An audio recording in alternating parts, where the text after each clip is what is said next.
Friend लोगन, आज हम सोयाबीन आलू के सॉरी खाली सोयाबीन के सब्जी बनाओ तनी। पूरा ब्लॉक में बनल रही लोगन, पूरा ब्लॉक देख के जाए लोगन। बहुत मस्ती, बहुत इंजॉय, बहुत बताई लोगन। तब पूरा ब्लॉग देख के जाए लोगन।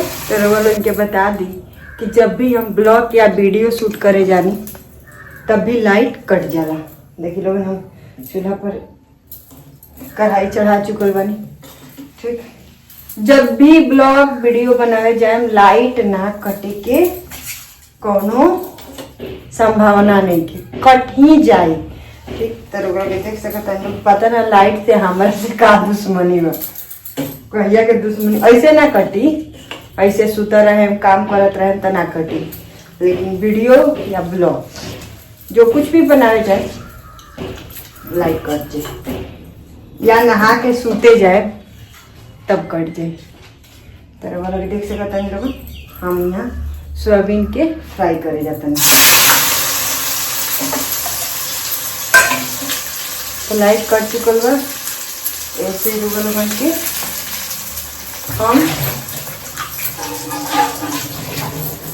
दिखाई जाते। तो देख लोगन, लहसुन, प्याज, लहसुन और लाल मिर्च काट चुकल बनी। और हम फ्राई करत हैं सोयाबीन। हम पहले सोयाबीन के सब्जी बहुत ज़्यादा खाते रहे हैं।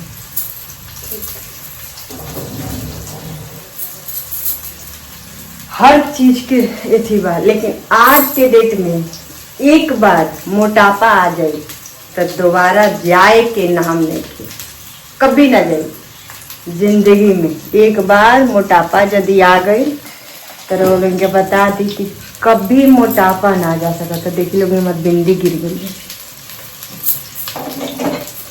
गर्मी के वजह से, पता ना पसीना आई ना कहीं गिर गई थे पसीना। तब लाइट है नहीं कि खाना बनाए के पड़ता, तो पसीना पोछले होके हमरा पोछे के आदत बा, पसीना बहुत ज़्यादा। तो वही में गिर गई हुई बिंदी कहीं।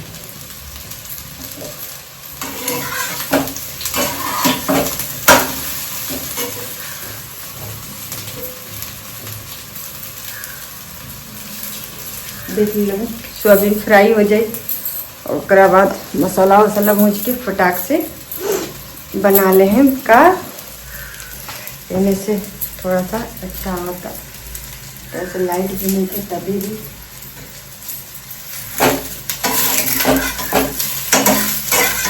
ये बात, थोड़ा सा सब्जी बनाए खाओगे तो छोटा कढ़ाई बहुत अच्छा होगा। कैसे बड़ा कढ़ाई में हमरा बनाए के में बहुत इजी होला, धोए के वजह से। देख लो तेरे वो लोग देख सकते हैं लोग, हमारा बिंदी गिर गई रहा। तो हम गए रही अपन बिंदी लगा, कैसे बिना बिंदी के ना रहल जाला हमारा।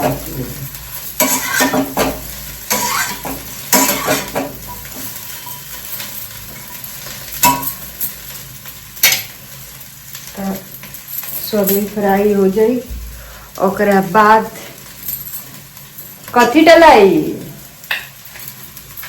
बताई लोगन। ओकरा बाद डलाई जीरा।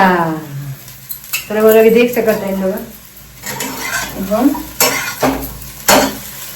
ऐसे तो टाइम ना मिलेला वीडियो ब्लॉग बनाए के, लेकिन अपना मन के शांति ला, मन के खुशी ला हम ब्लॉग बनाई ले, थोड़ा सा हम भी देख सकें, आगे चल के देखे के मिले कि हम का कारनामा कैले बनी।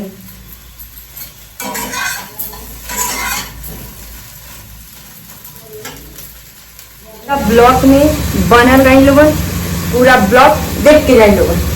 बहुत मस्ती, बहुत इंजॉय, बहुत अकेले बानी का मस्ती करब, का इंजॉय करब। देख सकता है लोगन, सोयाबीन के दाल चिकन बनी। और जेकरा जेकरा भी सोयाबीन के सब्जी बनाए के होके तो हमार ब्लॉग देखी और बना ली और खा ली। काहे से हम तो बना के खिला ना सकत नहीं, झूठा वादा हम ना करब। ठीक, बन चुकल बा। खा के बताई लोगन कैसन बनल बा, माने बना के खा के बताई लोगन कैसन बनल बा। एमे से तो ना मिली।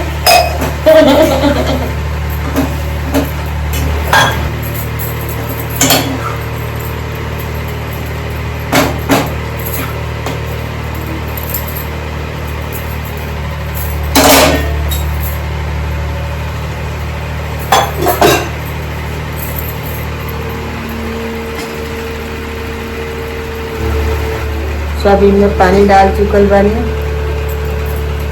और ढक दी और ढक के चली अब हम अपन काम करे। तब तक मिला टानी रउआ लोगन से, बाय।